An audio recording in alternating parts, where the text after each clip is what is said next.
رسول الله را به جای گرفتی، در مقابل این ناشکرگزار شدی. خداوند فرزند صالحت داد، ناشکری کردی. خداوند فرزند خوبت داد، ناشکری کردی. یک لقمه حلال یافتی، ناشکری کردی. همسری خوب و مطیعه یافتی، اطاعتگر یافتی، در مقابل اون الله را شکرگزار نکردی. عذاب خداوند بسیار سخت است. مهم نیست که خداوند زمین را بلرزاند، مهم نیست که خداوند از آسمان بارانی سنگ باران چکار بکند، نازل بکند. مهم در این است که خداوند برای تو را آگاه کردن اولا بار برکات نعمت را میگیرد. برکت نعمت که رفت، الله خود به خود می رود، نعمتم خود به خود می رود. در هر یک چیز شکرگزار باشید. دوم اینکه ایمان کاملی که خداوند میخواهد، اون ایمان را به جای بیاوریم. مولای موسی خدا نگهبانش باشد، هر چیزی که بود بیان کرد. و اون نعمت و اون ایمان کاملی که خداوند میخواهد، ایمانی ظاهرا شر نیست، بلکه ایمانی که عملا و قلبا و لسانا و جوارحا اطاعت اون پروردگار باشد. در مقابل اون پروردگار سری خم تسلیم باید بکنی. ظاهرت مسلمان شد، لا اله الا الله محمد رسول الله گفتی، مسلمان شدی؟ در بیرون ببرا، هر کسی را بگو، عروسی را بگو که برادر این زمین و آسمان را کتا سازدل؟ میگه باغ سازدل، خدا آفریدش. زان که عقایدی ظاهرا ایمان اینها را قرآن من و شما، کلام الله من و شما بیان میکند که ولئن سألتهم من خلق السماوات والارض ليقولن الله او ليقولن الله قل افلا تعقلون او تعقلون توقنون. هر دوتاش از اینها سوالشون بکن، میگن خدا آفرید. زمین را که آفرید؟ میگه خدا آفرید. پس چرا یقین نمی کنی؟ پس چرا ایمان کامل به خدا نمیاری؟ زمانا گفتی ایران مسلمانی نمیگوید.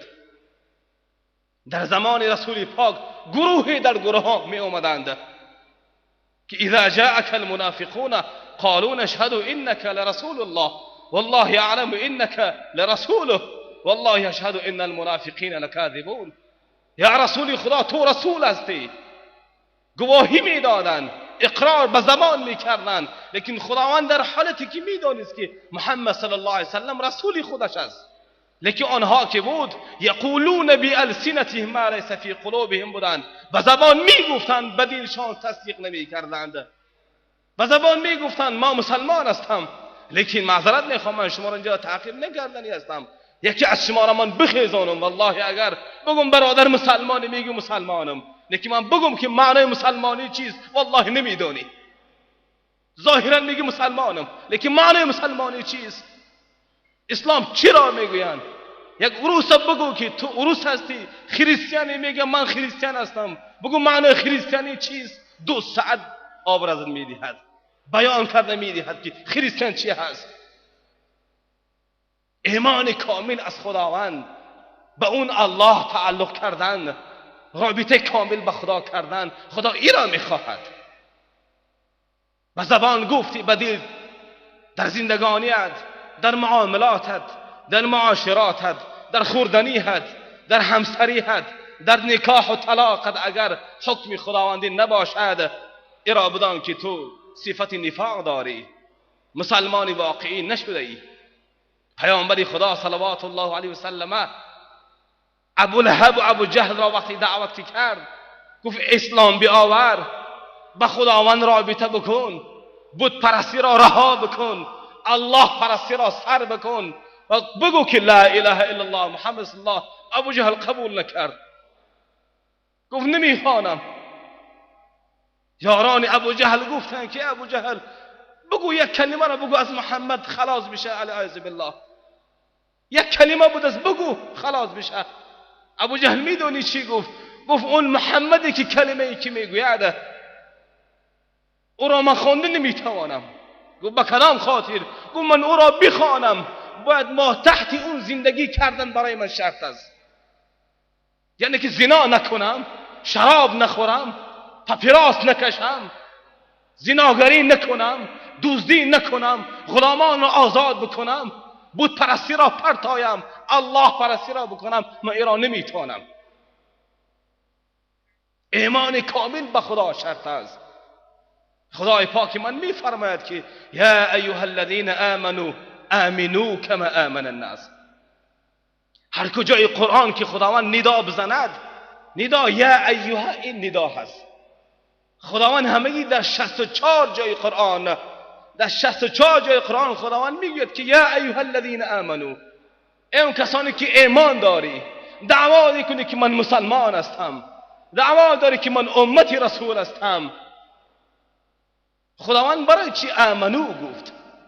و هر کجای قرآن که اگر آمنو بیاید، مقصد از ایمان ایمان نیست. مقصد از ایمان، مراد از ایمان عقلا هست. یا ایها الذین آمنو ای عقلا، اونهایی که خردمند هستند. در این مغز سرش چیزی دارد، اون تاقی که در بالای سرت ما میمانی اون چیزی دارد. به کدام خاطر خداوند عقلمندان را خطاب کرد؟ زن که خداوند را میشناسد اون کسی که عقل دارد، شعور دارد. خداوند یگان جای قرآن جاهلان را، احمقان را، دیوانگان را خطاب نکرده است. خداوند عقلمندان را به عقلان خطاب نمی کند، جاهل را خطاب نمی کند. اون کسی که ایمان دارد یعنی شعور دارد، عقل دارد، اون خدا را میشناسد.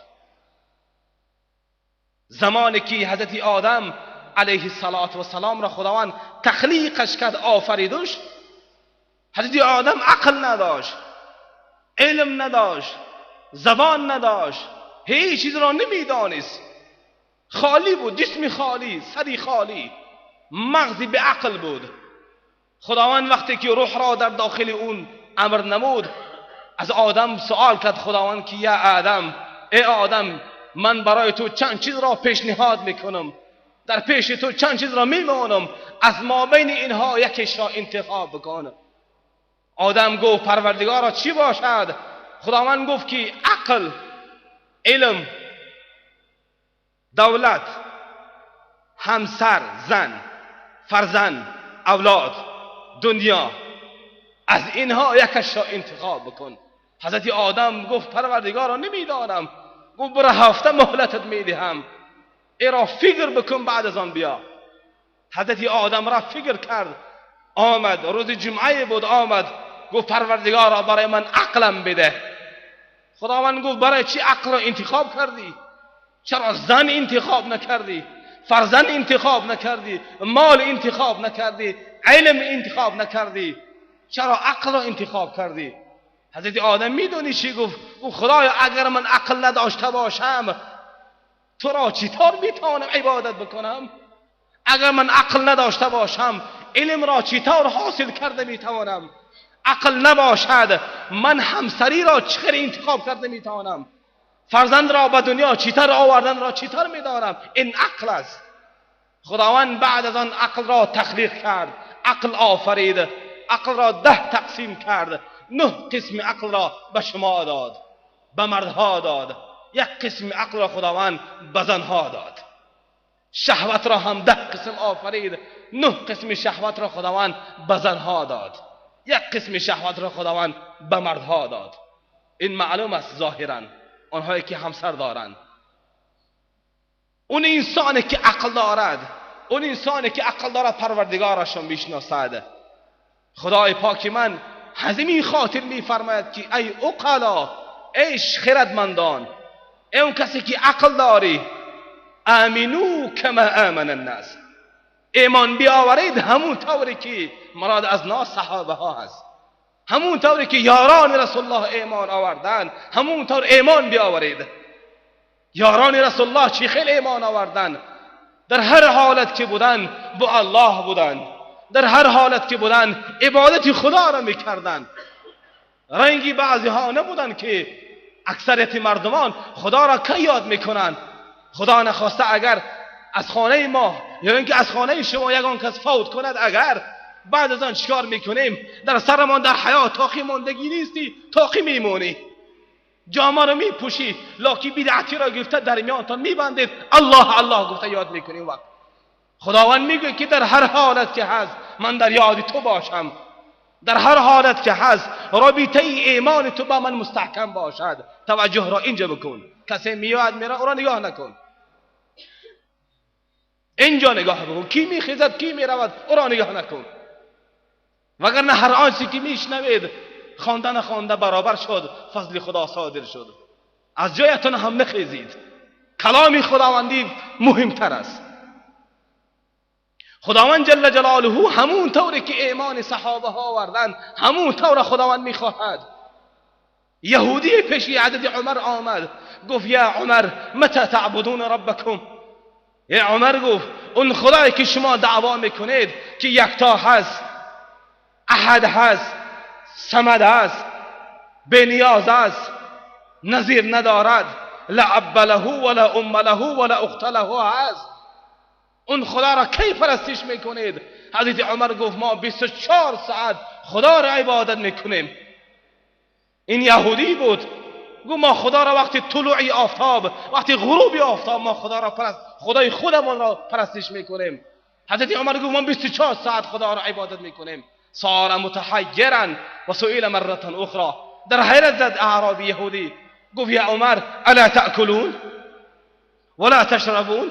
ای عمر نمیخورید، نمی نوشید، زن ندارید، همسر ندارید، تجارت نمی کنید، زراعت نمی کنید، دهقانی نمی کنید؟ حضرت عمر گفت ما میخوریم، می نوشیم، همسر داریم، زراعت میکنیم، تجارت میکنیم، همسری داریم، فرزند داریم، لیکن خدا را عبادت میکنیم. گفت این چطور ممکن است؟ این همه خیال است و وصال است و جنون. در یک جا بخوری، در یک جا عبادت بکنی، اینجا زن داشته باشی اونجا عبادت بکنی، در جاگه در پیش زن بدروی عبادت باشد. این چطور ممکن است؟